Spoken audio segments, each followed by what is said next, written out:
الحمد لله. الحمد لله رب العالمين،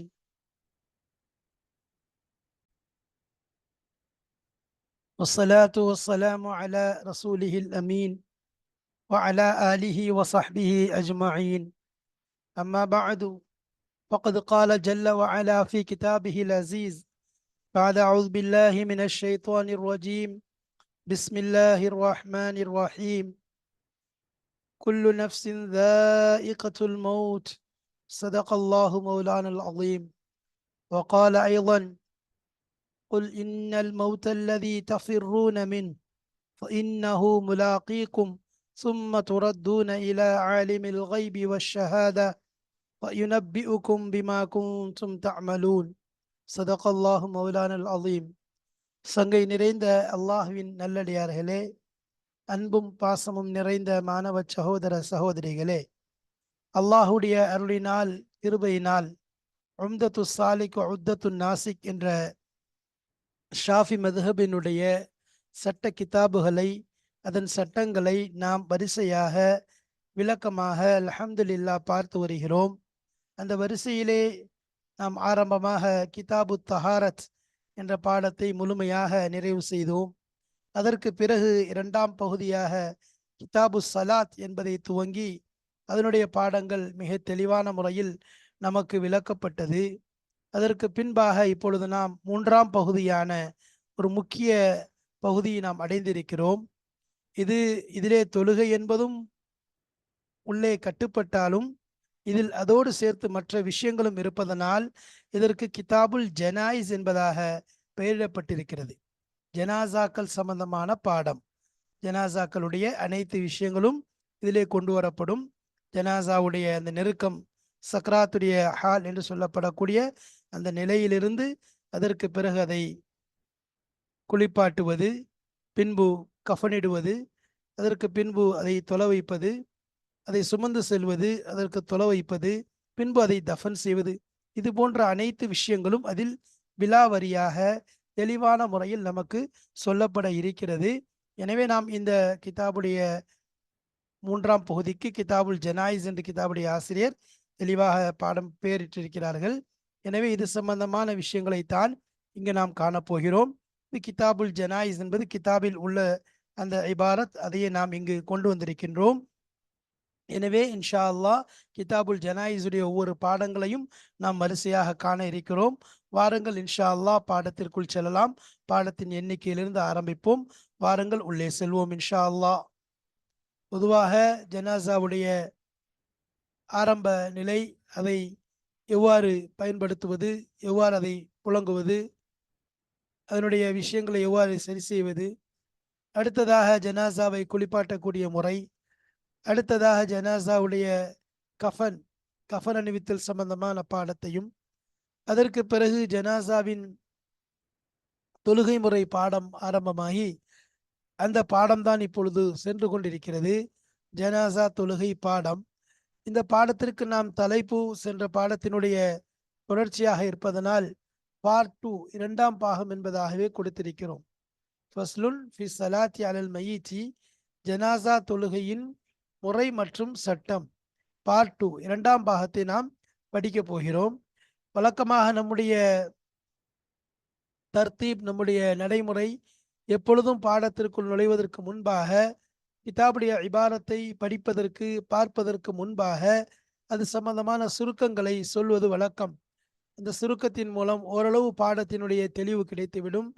அதற்கு பிறகு பாடத்துடைய இபாரத்தை படிப்பதற்கு இலகுவாகவும் அதை புரிவதற்கு மிகவும் சுலபமாகவும் இருக்கும்.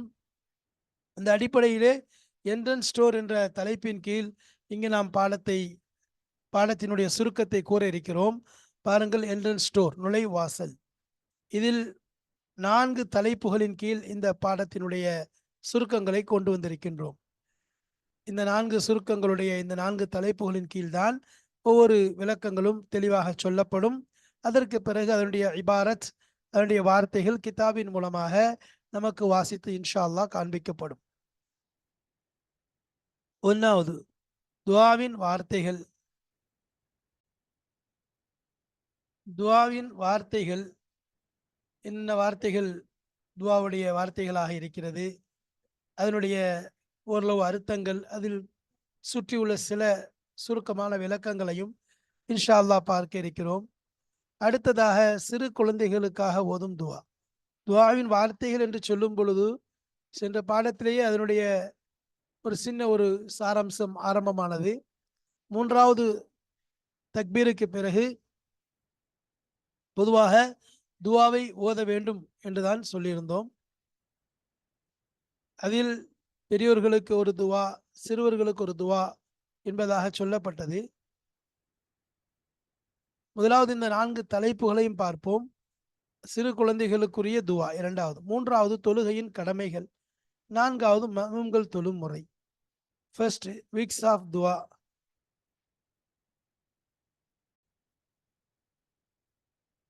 வேர்ட்ஸ் ஆஃப் துவா. துவா for a small child. Obligations of prayer. Method of praying by the மஅ்மூம்ஸ். இந்த 4 விஷயங்களைத்தான் பார்க்க போகிறோம். அதில் முதலாவது துவாவின் வார்த்தைகள் என்று சொல்லும் பொழுது மூன்றாவது, நான்காவது தக்பீருக்கு பிறகு துவா தான் ஓத வேண்டும் என்று சொல்லியிருந்தோம். அந்த துவாவுடைய விஷயத்திலே துவாவுடைய வார்த்தைகள் மிக அழகான அற்புதமான வார்த்தைகளை நாயம் ஸல்லல்லாஹு அலைஹி வஸல்லம் அவர்கள் நமக்கு கற்றுத்தந்திருக்கிறார்கள். பார்ப்பதற்கு சுருக்கமாக, ரத்தின சுருக்கமாக இருக்கும். ஆனால் ஜாமிஉல் கலீம் என்று சொல்லப்படக்கூடிய அளவிற்கு நபி ஸல்லல்லாஹு அலைஹி வஸல்லம் அவர்களுடைய ஒவ்வொரு வார்த்தைகளும் உயர்ந்ததாக இருக்கும். அதனுடைய விஷயத்தில் அல்லாஹு தாலாட்ட முதல்ல தன்னுடைய சிபாரிசை, ரெக்கமெண்டேஷனை அந்த மையத் சார்பாக நாம் செய்வது. இந்த உலகத்தை விட்டு வெளியாகிவிட்டான், இந்த உலகத்துடைய அனைத்து விஷயங்களையும் விட்டு விட்டு உன்னுடைய இடத்திற்கு வந்து சேர்ந்து விட்டான், நீயே அவனை பற்றி நன்கு அறிந்தவன் எங்களை விட. உலகத்தில் வாழும் பொழுது அவன் கலிமா சொல்லி கொண்டிருந்தான், லா இலாஹ இல்லல்லா என்ற வார்த்தைகளை எல்லாம் சொல்லி கொண்டுதான் இருந்தான். இப்பொழுது உன்னிடம் விருந்தாளியாக வந்திருக்கிறான். விருந்து சொரிப்பவர்களில் மிகச் சிறந்தவனாக நீ இருக்கிறாய். எனவே இவரை நீ கவனித்துக்கொள், இவருடைய உபகாரத்தில் அதிகப்படுத்து, அவருடைய கபடி விஷயங்களையும் விசாலப்படுத்த சொல்லி அல்லாட்ட கேட்போம். அடுத்ததாக ஒரு துவா இருக்கிறது, பொதுவான துவா, நீளமான துவா. அது எப்படின்னு சொன்னா, அந்த துவால உயிரோடு இருக்கக்கூடியவர்கள், மரணித்தவர்கள், இங்கு இருக்கக்கூடியவர்கள், இங்கு இல்லாதவர்கள், சிறியவர்கள், பெரியவர்கள், ஆண்கள், பெண்கள், அவர்களை அனைவரையும் நீ மன்னித்து விடு என்பதாக கேட்கிற துவா. அது இல்லாம இனிமேல் யாரையெல்லாம் நீ படைத்தாயோ அவர்களை இஸ்லாத்தோடு, இனி யாரை படைக்க போறியோ இஸ்லாத்தோடையே படைத்துக்கொள் யா அல்லாஹ்.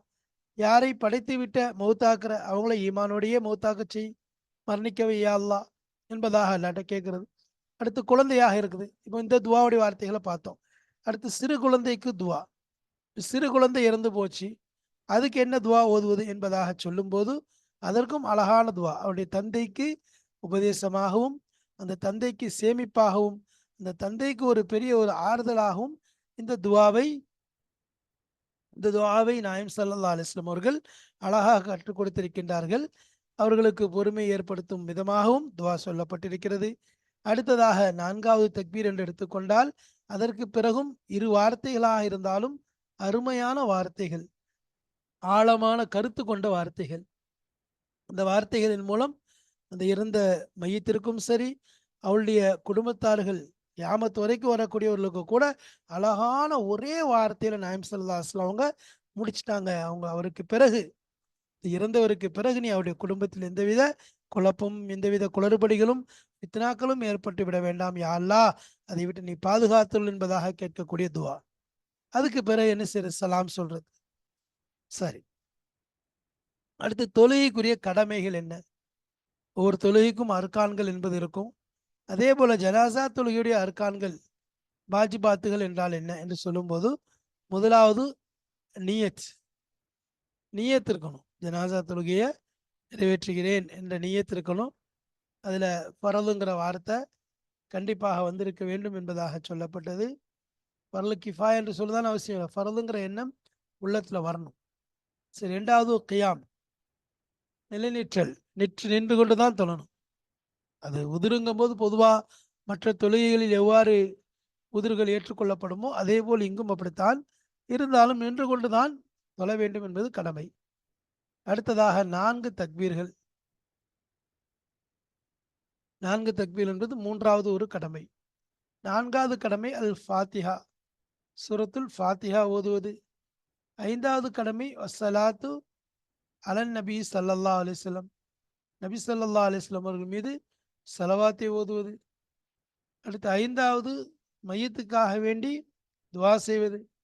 அதுல குறைஞ்சது அல்லாஹு மக்ஃபிர் லிஹாதில் மையிச்சி, யா அல்லாஹ் இந்த மையத்துடைய பாவங்களை நீ மன்னித்தருள்வாயாக என்று ஒரு வாக்கியத்தில் ஒரு வார்த்தையில் கேட்டாலும் பரவாயில்லை. அடுத்ததாக தஸ்லீமத்துல் ஊலா, முதலாவது நியத், 2வது நிலைநிற்றல், 3வது 4 தக்பீர்கள், 4வது ஃபாத்திஹா ஓதுவது, 5வது நபிகள் நாயகம் ஸல்லல்லாஹு அலைஹி வஸல்லம் மீது ஸலவாத் ஓதுவது, 6வது துவா மையத்துக்காக துவா செய்வது, 7வது தஸ்லீமத்துல் ஊலா முதல் சலாம் கொடுப்பது. இந்த 7 நிபந்தனைகள், இந்த 7 கடமைகள், 7 வாஜிபாத்துகள், அர்கான்கள் என்ன சொல்லுவாங்க, கண்டிப்பாக இருக்க வேண்டும். இன்ஷா அல்லாஹ் இது சம்பந்தமான விளக்கங்களைத்தான் நாம் கிதாபிலே இபாரத்தின் மூலமாக காண இருக்கிறோம். பாருங்கள், இன்ஷா அல்லாஹ் கிதாபிற்குள் செல்வோம், விவரங்களை காண்போம், அமல் செய்வோம். பிஸ்மில்லாஹிர் ரஹ்மானிர் ரஹீம். ثم يدعو للمؤمنين ثم يدعو للميت بعد الثالثة. இத்தக்பீர் 4 தக்பீர்கள் கட்ட வேண்டும் என்று சொல்லிவிட்டு அதில் 2 தக்பீர்களுக்கு பின்னால் ஓத வேண்டிய விஷயங்கள் பற்றி சென்ற பாடத்திலே கூறப்பட்டது. அதைத் தொடர்ந்து சும்ம யதுஊ லில் முஃமினீன், மோமின்களுக்காக வேண்டி துவா செய்வார். சும்ம யதுஊ லில் மையித்தி, பின்பு மையத்துக்காக வேண்டியும் துவா செய்வார். பஅத ஸாலிஸத்தி, 3வது தக்பீருக்கு பிறகு மூமின்களுக்காக வேண்டியும் இறந்த மையத்துக்காக வேண்டியும் தொழக்கூடியவர் துவா செய்ய வேண்டும். ஃபயகூலு, துவாவிலே சொல்வார், அல்லாஹும்ம ஹாதா அபுதுக்க வபுன அபுதிக்க, யா அல்லாஹ்,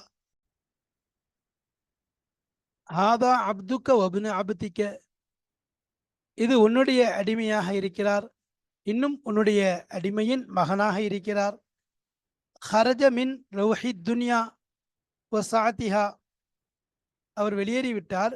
மின் ரௌஹித் துன்யா, உலகத்துடைய இதமான காற்றை விற்று, அதாவது உலகத்துடைய பச்சை பசை என்ற வாழ்க்கை, உலகத்துடைய இந்த குறுகிய கால இன்பங்கள் அனைத்தையும், வ சாத்திஹா, அதனுடைய விசாலத்தை விட்டும் அவர் வெளியேறிவிட்டார். வ மஹ்பூபுஹு வ அஹிப்பாவுஹு ஃபீஹா, வ மஹ்பூபுஹு, அவர் எதை பிரியப்பட்டாரோ, அதாவது மா யுஹிப்புஹு, எதை அவர் நேசித்தாரோ, அது உலகத்துல மனிதர்களாக இருக்கலாம் அல்லது பொருட்களாக இருக்கலாம். வ அஹிப்பாவுஹு, இன்னும் அவருக்கு அவரை யாரெல்லாம் நேசித்தார்களோ, அவரை யாரெல்லாம் நேசித்தார்களோ, பீஹா, அதிலே இருக்கிறார்கள். இலா லுல்மத்தில் கபரி, அப்ப அவர் ஹரஜ மின் ரௌஹித் துன்யா இலா லுல்மத்தில் கபரி, கபருடைய இருளின் பக்கம் வெளியேறிவிட்டார். ஒமா ஹுவ லாகீஹி, இன்னும் எந்த ஒன்றை அங்கு அவர் சந்திப்பாரோ அதன் பக்கம் வெளியேறிவிட்டார். ஆமா, அங்க ஹிசாப் கிதாப் எல்லாம் இருக்குது, கேள்வி கணக்கு, அது விஷயங்கள் பக்கம், அதான் ஒமா ஹுவ லாகீஹி, அங்க அவர் நல்லவராக இருந்தால் நல்ல விஷயங்களை சந்திப்பார். எதை அங்க சந்திப்பாரோ அதன் பக்கமும் வெளியேறிவிட்டார். கான யஷ்ஹது அன் லா இலாஹ இல்லா அன்த வஹ்தக லா ஷரீக லக வ அன்ன முஹம்மதன் அப்துக வ ரசூலுக. கான யஷ்ஹது, அவர் ஷஹாதத் சொல்லிக்கொண்டே இருந்தார். அப்படின்னா என்ன அர்த்தம், அவர் உலகத்துல வாழ்ற காலத்துல ஷஹாதத்துடைய கலிமாவோடு தான், முஃமினாக ஈமானோடு இஸ்லாத்தோடு தான் வாழ்ந்தார். என்ன சொன்னார் அவரு, அல்லா இலாஹ இல்லா அன்த, உன்னை தவிர வேறு இறைவன் இல்லை என்பதையும், வஹ்தக, நீ தனித்தவன், அன்த வஹதக், உன்னை தவிர வேறு எந்த இறைவனும் இல்லை என்பதையும், லா ஷரீக லக, உனக்கு எந்த இணையும் கிடையாது என்றும் அவர் சாட்சி சொல்லிக் கொண்டிருந்தார். அன்ன முஹம்மதன், நிச்சயமாக முஹம்மத் ஸல்லல்லாஹு அலைஹி வஸல்லம் அவர்கள், அப்துக்க, உன்னுடைய அடியாராகவும், ஒரு ரசூலுக்கு, உன்னுடைய திரு தூதராகவும் இருக்கின்றார் என்ற விஷயத்தை அவர் சாட்சி கூறிக்கொண்டுதான் இருந்தார்.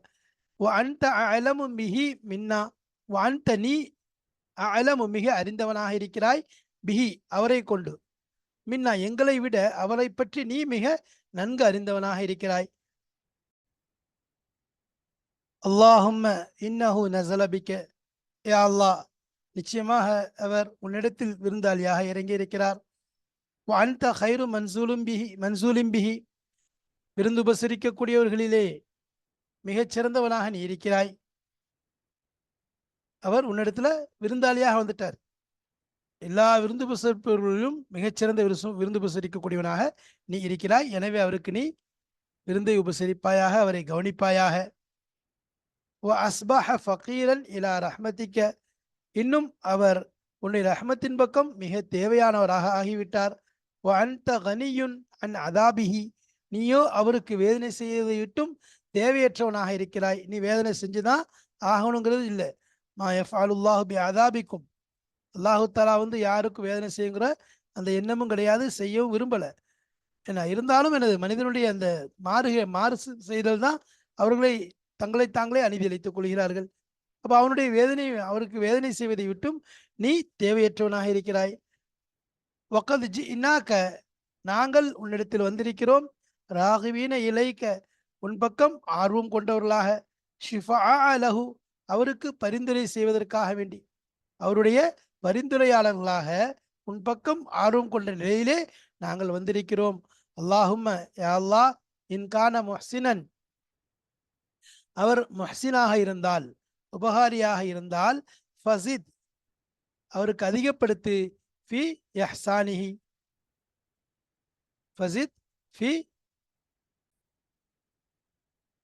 அவருடைய உபகாரத்திலே, ஃபசித் ஃபி இஹ்சானிஹினா அவருக்கு நீ செய்யக்கூடிய உபகாரத்திலே இன்னும் அதிகப்படுத்துவாயாக. வயின் கான முசிஅன், அவர் கெட்டவராக இருந்தால், முஹ்சினா உபகாரி, முசீனா கேடு செய்தவர், பாவம் செய்தவராக இருந்தால், ஃபத்தஜாவஸ் அன்ஹு, அவரை விட்டும் நீ மன்னித்து விடு. ஏன்னா தஜாவஸ்னா என்ன செய்யறது, நீ கண்டுகொள்ளாமல் அவரை நீ விட்டு விடு, உன்னுடைய அரவணைப்பில் ஆக்கிக்கொள். வலக்கிஹி பி ரஹ்மத்திக்க ரிலாக்க, உன்னுடைய ரஹ்மத்தை கொண்டு, உன் ரஹ்மத்தின் மூலமாக அவரை நீ சந்தி பி ரிலாக், உன்னுடைய அதாவது வலக்கிஹி, அவரை நீ சந்திப்பாயாக.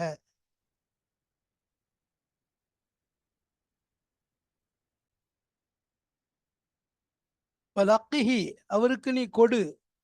இம்னஹு ஆத்திஹி அப்படின்னு அர்த்தமான இம்னஹு மாதிரிதான். லக்கிஹி பி ரஹ்மத்திக்க, உன்னுடைய ரஹ்மத்தை கொண்டு அவருக்கு நீ வழங்குவாயாக. ரிலாக்க, உன் பொருத்தத்தை, உன்னுடைய அருளின் மூலம் உன் திருப்பொருத்தத்தை அவருக்கு நீ வழங்கிவிடு. வக்கிஹி, இன்னும் அவரை பாதுகாத்து விடு. வக்கஹா வக்கா வக்கா யக்கீல், என்று வக்கிஹி, அவரை பாதுகாத்து விடு. வா அத்துஃபு, கிஹின்னு அர்த்தம். அப்போ வக்கா யக்கி கி என்று வரும். அப்போ வாவு அத்துஃப்காக வேண்டி வருது. வலக்கிஹி மாதிரி வக்கிஹி, கா வக்கா யக்கீலிருந்து கிஹி. அப்போ நீ அவரை பாதுகாத்து விடு. ஃபித்னத்தல் கபரி வ அதாபஹு, கபருடைய வேதனையை விட்டும், அதனுடைய கபருடைய குழப்பங்களை விட்டும், அதனுடைய வேதனை விட்டும் அவரை நீ பாதுகாத்து விடு. வஃப்ஸஹ் லஹு ஃபி கபரிஹி, அவருடைய கபரிலே அவருக்கு நீ விசாலத்தை வழங்கு. ஒ ஜாஃபில் அரல அன் ஜம்பைஹி, ஒ ஜாஃபினா தூரமாக்கி விடு. அரல பூமியை, அன் ஜம்பைஹி அவருடைய இரு விழாப்புறங்களை விட்டும் தூரமாக்கி விடு. தஜாஃபா ஜுனூபுஹும் என்று வர மாதிரி, விழாப்புறங்களை விட்டு, என்ன படுக்கை விட்டு விழாப்புறம் தூரமாக சொல்றோம்னா அந்த மாதிரி, ஒ ஜாஃபில் அரல பூமியை தூரமாக்கி விடு. அன் ஜம்பைஹி, அவருடைய இரு விழாப்புறங்களை விட்டும், வலது இடது ரெண்டு விழாப்புறங்களை விட்டும் கவர் தூரமாகி விடட்டும், நெருக்கி விடக்கூடாதுன்னு அர்த்தம். வலக்கிஹி பி ரஹ்மத்திக்கல் அம்னு, அமன் இருக்குது, அம்னு சொல்றது, அம்னுன் அப்படின்னா எனது நிம்மதி, பாதுகாப்பு என்பதாக அர்த்தம். வலக்கிஹி, அவருக்கு நீ வழங்கு. பிரஹ்மத்திக்க, உன்னுடைய அருளின் மூலமாக.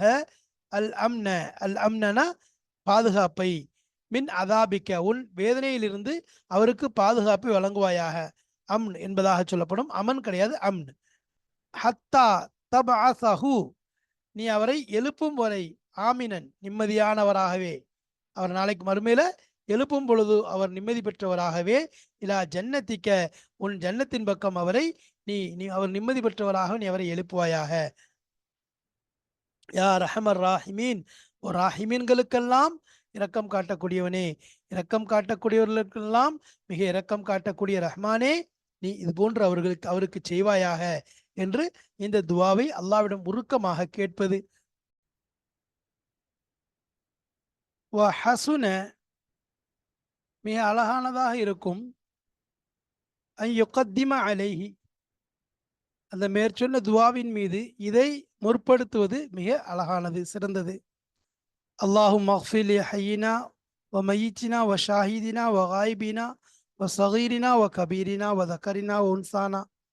யா அல்லாஹ், எங்களில் உயிரோடு இருக்கக்கூடியவர்கள், இன்னும் மரணித்து விட்டவர்கள், இன்னும் எங்களோடு இங்கு இருக்கக்கூடியவர்கள், இங்கு இல்லாமல் தூரமாக இருக்கக்கூடியவர்கள், இன்னும் எங்களில் இருக்கக்கூடிய சிறுவர்கள், இன்னும் எங்களுடைய பெரியவர்கள், இன்னும் எங்களில் உள்ள ஆண்கள், இன்னும் எங்களுடைய பெண்கள் அனைவரையும் நீ அவருடைய பாவங்களை விட்டு அவர்களை நீ மன்னித்தருள்வாயாக. அவனுடைய பாவங்களையும் இல்லாமல் ஆக்கி விடுவாயாக. அல்லாஹும்ம, இன்னும் கேட்பது, யா அல்லாஹ், மன் அஹ்யைதஹு மின்னா, எங்களிலிருந்து நீ யாரை நீ உயிர்ப்பித்தாயோ, படைத்தாயோ, படைக்கிறாயோ, ஃபஅஹ்யிஹி, அவரை நீ உயிர்ப்பிப்பாயாக, படைப்பாயாக, அல் இஸ்லாம், இஸ்லாத்தின் மீதே அவர்களை பிறக்கச் செய்வாயாக. ஒமன் தவஃபைதஹு, பிறக்கச் செய்வாயாக, வாழச் செய்வாயாக என்று கூட சொல்லலாம். ஒமன் தவஃபைதஹு, நீ யாரை மரணிக்க செய்கிறாயோ, யாரை மௌத்தாக்குகிறாயோ, மின்னா, எங்களிலிருந்து, ஃபதவஃபஹு அலல் ஈமான், ஈமானின் மீதே அவரை நீ மௌத்தாக்குவாயாக. ஈமான் கொண்ட நிலையிலே, உன்னை ஈமான் ஏற்ற நிலையிலேயே அவரை நீ மௌத்தாக்குவாயாக. அப்போ ஈமானோடு இஸ்லாத்தோடு பிறப்பதும், ஈமானோடு இஸ்லாத்தோடு வாழ்வதும் சரி, ஈமானோடு இஸ்லாத்திலும் மரணிப்பதும் அல்லாஹ்வுடைய தௌஃபீக்கில் கட்டுப்பட்டதாக இருக்கிறது. எனவே அதை அல்லாஹ்விடமே நாம் கேட்க வேண்டும், கேட்டு பெற்றுக்கொள்ள வேண்டும். வயக்கூலு ஃபி ஸலாத்தி அல திஃப்லி, இன்னும் தொழுகையிலே அவன் சொல்வான், அலசல் திஃப்லி, குழந்தையின் மீது தொழக்கூடிய அந்த தொழுகையிலே அவன் சொல்லுவான், மஹாத சானி, இந்த மேற்சொன்ன இரண்டாவது துவாவுடன் இந்த துவாவை ஓதுவான். மஹாத சானினா அந்த இரண்டாவது துவாவுடன் இந்த துவாவை, அல்லாஹும்ம ஜஅல்ஹு ஃபரத்தன் என்ற துவாவையும் அவன் சேர்த்து ஓதுவான். அல்லாஹும்ம ஜஅல்ஹு ஃபரத்தன், யா அல்லாஹ், நீ அந்த குழந்தையை ஆக்குவாயாக, ஃபரத்தன், ஒரு முன் அனுப்பப்பட்ட ஒரு தயாரிப்பாக, அந்த அபவைஹி, அவருடைய தந்தைக்கு, பெற்றோர்களுக்கு உரிய ஒரு தயாரிப்பாக அதை அந்த குழந்தையை நீ ஆக்குவாயாக. இந்த ஹூங்கல் அமீரு அந்த திஃப்லுக்கு போகுது. அபவைஹிங்கிற ஹீல் அமீரும் திஃப்லுக்கு தான். வ சலஃபன், இன்னும் ஒரு முன் கட்டுச்சாதமாக. வ துஹ்ரன், இன்னும் ஒரு சேமிப்பாக. வ ஐலத்தன், இன்னும் அவர்களுக்கு ஒரு உபதேசமாக. மவ் ஐலத்தன் அப்படிங்கிறத ஐலத்தன், அது மாதிரி அவர்களுக்கு ஒரு உபதேசமாக, இதை கொண்டு ஒரு படிப்பினை. வஅத்திபாரன், ஒரு படிப்பினையாக அவர்களுக்கு ஆக்கி வைப்பாயாக. ஷஃபீஅன், இன்னும் பரிந்துரை செய்யக்கூடியதாக அந்த குழந்தையை ஆக்கி வைப்பாயாக. தக்கில் பிஹி, அந்த குழந்தையின் மூலம் கனமாக்குவாயாக. மவாசீனஹுமா, அவர்கள் இருவருடைய, அதாவது தாய் தந்தை பெற்றோர்களுடைய அந்த தராசை, மீசான் தராசை நன்கு கனமுள்ளதாக, வெயிட்டுள்ளதாக, நன்மையை கொண்டு எடை அதிகமானதாக ஆக்கி வைப்பாயாக. அஃப்ரிக் சபுர அலா குலூபிஹிமா, அவர்கள் இருவருடைய உள்ளங்களின் மீதும் பொறுமையை நீ அப்படியே சொரிவாயாக, பொறுமையை கொட்டுவாயாக, அவர்கள் மீது அள்ளி வீசுவாயாக. வயக்கூலு பஅதர் ராபியாச்சி, இது மூன்றாவதுல முடிஞ்சிருச்சு. மூன்றாவதுல குழந்தையாக இருந்தால் அந்த துவாவை சேர்த்து ஓதுவார். வயக்கூலு பஅதர் ராபியாத்தி, அதாவது நான்காவதுக்கு பின்னால் ஓதுவார். அல்லாஹும்ம லா தஹரிம்னா அஜ்ரஹு, யா அல்லாஹ், எங்களை அவருடைய கூலியை விட்டும் மஹரூமாக்கி விடாதே, தூரமாக்கி விடாதே, இல்லாமலாக்கி விடாதே. வலா தஃப்தின்னா பஅதஹு, அதாவது பாவங்களின் மூலமாக அவருக்கு பின்னால் எங்களை சோதனைக்குள்ளாக்கி விடாதே, அல்லது குடும்பத்தில் மற்ற விஷயங்களில் அவர்களை கொண்டு பிரச்சனை ஏற்படுத்தி விடாதே. அவர்களுக்கு பின்னாடி எங்கேயுமே எங்களுக்கு குழப்பம் என்பது ஏற்பட்டு விடக்கூடாது. இது அவங்களுடைய குடும்பமாக இருந்தாலும் சரி, அல்லது பாவங்களுடைய சோதனையை கொண்டோ எந்த நிலையிலும் எங்களை குழப்பத்தில் ஆழ்த்தி விடாதே. வஃபிர் லனா, எங்களை மன்னித்து விடுவாயாக. பலகு, அவரையும் மன்னித்து விடுவாயாக. சும்ம யுசல்லிமு தஸ்லீமத்தைன், பிறகு 2 சலாம் கொடுப்பார். அஸ்ஸலாமு அலைக்கும் வரஹ்மத்துல்லாஹி வபரகாத்துஹு என்று வலது பக்கமும் இந்த இடது பக்கமும் ஒரு சலாம், 2 பக்கம் 2 சலாத்தை கொடுத்து தொழுகை முடித்துக் கொள்வார். இது தொழுகையினுடைய அந்த முறையை, அதில் ஓதப்படக்கூடிய துவாக்களையும் அதனுடைய அர்த்தங்களையும் லேசாக நாம் பார்த்தோம். இன்ஷா அல்லாஹ் இதை தொடர்ந்து தொழுகையிலே கடைபிடிக்க வேண்டிய வாஜிபாத்துகள், ருக்குன்கள் என்ன என்பதையும், இது காயிபான ஜனாசா தொழக்கூடிய விஷயம் சம்பந்தமான சில வஸ்துக்களும், அடுத்து அதேபோல் ஷஹீதாக்கப்பட்டவர் எவ்வாறு தொலை வைக்கப்பட வேண்டும், குளிப்பாட்டக்கூடிய விஷயங்கள், இதை பற்றிய விளக்கங்கள் எல்லாம் அடுத்து இதனுடைய தொடரிலே பாடங்களிலே வருகிறது. இன்ஷா அல்லாஹ் அதை அடுத்தடுத்த பாடங்களில் நாம் காண இருக்கிறோம். இப்பொழுது இதிலே வந்த துஆக்களையும் இதில் சொல்லப்பட்ட விஷயங்களையும் நன்கு கவனத்தில் வைத்துக் கொள்ள வேண்டும். இன்னும் இதை மனனம் செய்து கொள்ள வேண்டும். நம்முடைய வாழ்க்கையிலே ஒவ்வொரு நிலையிலேயும் அமல் செய்ய வேண்டும். அல்லாஹ் தஆலா அப்படிப்பட்ட உயர்ந்த நல் பாக்கியத்தை தந்து அருள் புரிவானாக. வாஹிரு தாவானா அனில் அல்ஹம்துலில்லாஹி ரப்பில் ஆலமீன். அஸ்ஸலாமு அலைக்கும் வரஹ்மத்துல்லாஹி வபரகாத்துஹு.